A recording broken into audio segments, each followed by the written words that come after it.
Bom, pessoal, boa noite. 18h52, dia 11/8/2023, sexta-feira. Pegar aqui uns 5, 10 minutinhos só para falar um pouco. No último vídeo, a gente, no primeiro, né, que no caso é o último, a gente falou ali uns conceitos iniciais ali da filosofia da linguagem, dessa questão aí que me preocupa, digamos assim, teoricamente, né, sobre essa questão da comunicação, como é que a gente consegue conversar e se entender, ou se é que a gente consegue, e como é que a filosofia da linguagem pode ajudar com isso, né? A gente falou um pouco ali da teoria referencialista do significado, que para essa teoria a gente o significado ele aponta para as coisas, né? Então a gente está sempre nomeando coisas, a gente vai aprendendo à medida que a gente vai vendo, vai nomeando. Mas a gente viu que tem problemas nisso, né? Tem problemas nessa questão, porque ela deixa de. Nem tudo são coisas sobre o que a gente fala e por aí vai.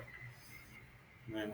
E depois aí a gente passou para a teoria ideacional e a proposicional, que seriam teorias semânticas de entidade, como o Lican fala, né? Estou usando muito aqui Lican, que tem o livro aí. Uma introdução contemporânea à filosofia da linguagem, também vídeos do Sagi Salles, vídeos do Marco Rufino e coisas aí que a gente vai achando na internet. Cláudio Costa, né? O professor Cláudio Costa também tem bastante coisa. Mas aí a gente começou a falar da teoria ideacional, proposicional, que as frases elas expressam, né? Quando a gente fala algo, a gente expressa uma ideia que está na cabeça. Então, se eu falar para um determinado cachorro, por exemplo, Fidel. Eu tinha um cachorro chamado Fidel. A gente tinha, né, quando eu morei na República. Então, se eu falar Fidel, eu estou pensando, tô expressando o que eu estou pensando, que é um determinado cachorro, que é um pastor alemão e tudo, né? Uma coisa que fica difícil de ser partilhada, né? Como é que a pessoa pode concordar com o que está numa ideia minha, digamos. Mas aí eu poderia falar de um cão genérico, então a gente poderia falar mais assim, que as frases expressariam conceitos, né? Enfim. Uh, de, ou seja, uma entidade, né? Uma ideia. Então. Mas aí passa para outra entidade que é a proposição. Então, quando a gente fala, a gente expressa uma proposição. A frase que eu digo expressa uma proposição. Então, por exemplo, hoje está chovendo é uma proposição. Quando eu falo hoje está chovendo, eu estou expressando aquela proposição, né? Ou se eu disser a neve é branca, a frase a neve é branca, ela expressa a proposição a neve é branca. Né? Aqui a gente pode até fazer um parênteses rapidinho, que assim, que quando a gente está falando de teoria do significado, ela tem que dar conta de fatos do significado. E quais são alguns fatos do significado? Por exemplo, sinônimo. Então, assim, duas coisas são sinônimo, então, assim, elas têm o mesmo significado. Então, a teoria ela tem que dar conta disso. Ou de ambiguidade, né? Quando eu uso uma mesma palavra que significa duas coisas diferentes. Né? Para o primeiro caso de sinônimo, a gente pode pensar se a gente fala, no caso da teoria proposicional, a gente fala assim, a neve é branca, a proposição a neve é branca, ela pode ser uma frase a neve é branca ou pode ser uma frase em outro idioma, também dizendo que a neve é branca. E agora eu não vou saber exatamente traduzir essa frase para algum outro idioma, mas enfim. Se a gente falar de ambiguidade, por exemplo, eu posso falar que eu cheguei ao banco da praça. O banco da praça pode ser um banco que tem na praça uma instituição financeira que está ali naquela praça X que eu vou lá consultar um saldo, ou pode ser um banco que eu vou lá para sentar. Enfim, só fazendo esse parente que assim, tem requisitos que uma teoria do significado precisa ter e por aí vai, que isso tudo vai ser explorado. Mas a gente estava falando o Wittgenstein, o segundo, ele vem com uma questão do uso, né? Ou seja, às vezes assim é muito complicado, né? E aí o Frege lá que trouxe a questão do sentido, né? E da referência, né? Separando as duas coisas, né? Uma coisa é o sentido, outra coisa é a referência, ou seja, o sentido, o significado não é referência, tudo. Depois o Russell que colocou mais isso como se falando de frase, analisando proposições, né? A forma caracteriza da proposição, mas aí você fica muito numa coisa muito fria, né? Abstrata, você está analisando proposição, o que é uma proposição, o que é esse objeto? Não, na verdade a linguagem ela é feita do uso, como a gente usa a linguagem, isso é o Wittgenstein. Então, o Wittgenstein ele traz essa teoria dos jogos de linguagem, que é o que eu tenho determinados tipos de linguagem. Se eu estou no trabalho, se eu falar determinado termo, ou em casa, né, a gente na família usa um determinado termo, por exemplo, se eu falar usar um apelido de alguém que ninguém sabe, tudo mais. Então, tudo isso tem a ver com a forma como a gente usa a linguagem, né, na comunicação, em jogos de linguagem. Então, se eu estou num tribunal, a gente tem determinados termos que tem que ser utilizados. Se eu estou no campo de futebol, se eu estou no trabalho em casa. Então, tudo isso aí é o uso, né? Que acaba, às vezes, misturando, que aí são umas objeções que tem para a teoria do significado como uso, né? Teoria semântica do uso, que é o quê? Que fica muito mesmo parecido com regra de jogo, né? Então, fala, pô, mas então o que diferencia a linguagem que a gente usa, a forma que a gente usa a linguagem, das regras de um jogo, né? Quer dizer, não, pô, a linguagem tem um significado, mas você está falando que o significado é o uso, baseado em regra, e no jogo também tem regra, então a gente começa a questionar algumas coisas aí, próprio uma própria objeção dessa surge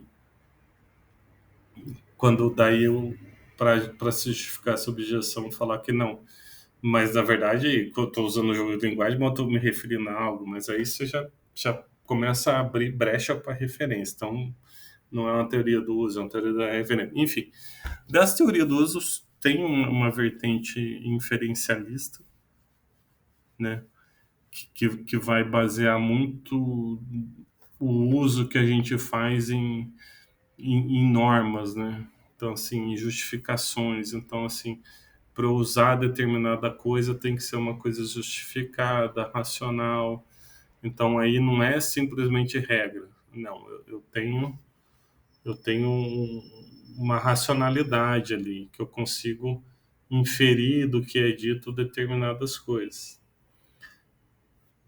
Depois a gente vai tentar esclarecer um pouco mais. Inferencialismo entra no verificacionismo também, que aí já vai buscar a respeito do que a gente está falando, muito essa questão de se é verdade ou não é, como é que eu verifico isso, e aí se eu verifico termos, né, que aí vai mais ali no sentido da filosofia analítica de querer essa busca da verdade ali, da lógica, um negócio muito claro, muito distinto, né? E a própria crítica lá do Quine, que não, na verdade, não há você não justifica uma frase ou verifica uma frase assim, uma frase dentro de uma teoria, se ela é consistente com aquela teoria e tudo mais. Mas essa teoria do uso, tudo, ela vai ir para um lado pro lado dos atos de fala do John Austin, que ele vai. Aí entra, né? Pô, a gente tá falando muito de frase que se refere a fato, de proposição e tudo, quer dizer. Só que, na verdade, a gente tem frases que são expressivas, né? Que expressam coisas que a gente quer dizer.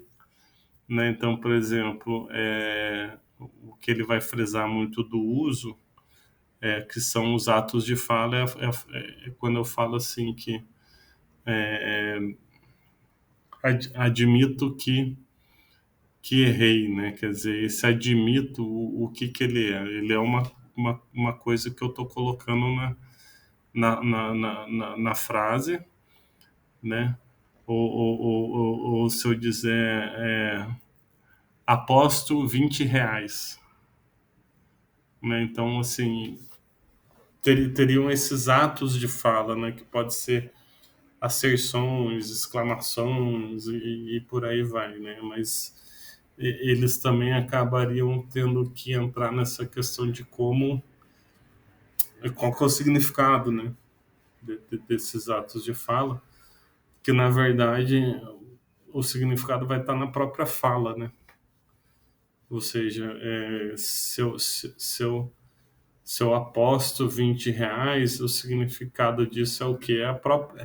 É essa minha fala. Eu aposto, né, por meio da minha fala, R$ 20. Então, por aí seria.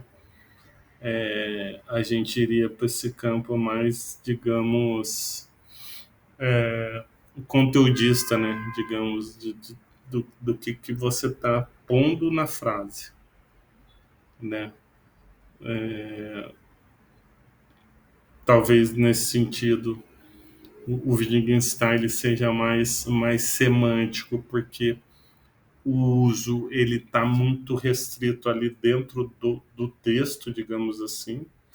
Mas se a gente já começa a pensar no Austin, eu acho que o Searle, que também explorou bastante isso, a gente já vai para um terreno mais, digamos, pragmático, que, que, que ou seja, às vezes está um pouco além do texto, né?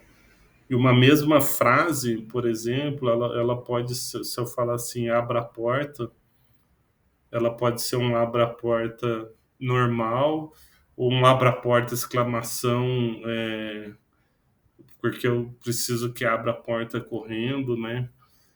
Então a gente já começa a colocar um pouco, digamos, de contexto, de pragmática no estudo, né? A pragmática é isso, ela está além da semântica, ela traz outros elementos que não estão exatamente só ali no texto. E nesse sentido, é, a, acaba, digamos que, descambando que para qualquer frase declarativa, predicativa e etc., ela vai acabar tendo essa questão dessa força ilocutória. Queria tentar começar a fazer esse registro para tentar sair um pouco desse universo de proposição, do Russell, do Frege, de sentido, significado, referência, descrição, descritivismo, referencialismo, depois Wittgenstein, com essa questão de uso, jogos de linguagem, né, indo um pouco mais para o inferencialismo ali dos Sellers, que precisamos aprofundar. Aí tem o Bruno Peterson também, que é outra referência que eu tenho usado. E aí depois a gente primeiro e segundo Wittgenstein, né? Sellers e tudo mais. Vamos pro verificacionismo aí, que já é a galera lá da galera raiz lá, talvez, do Círculo de Viena, né? Do Schilling. E depois a gente poderia passar para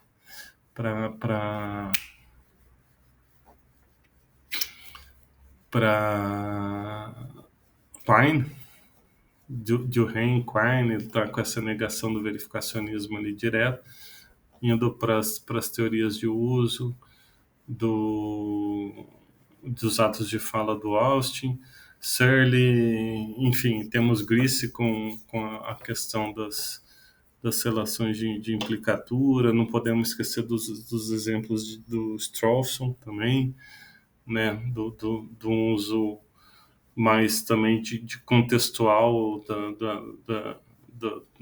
das descrições, né, não só um uso muito ali proposicional. Donnellan, que faz a distinção entre um uso atributivo do predicativo e por aí vai. Acho que é isso. Deu para dar uma condensada em algumas ideias e fica aqui para a gente continuar. Um abraço.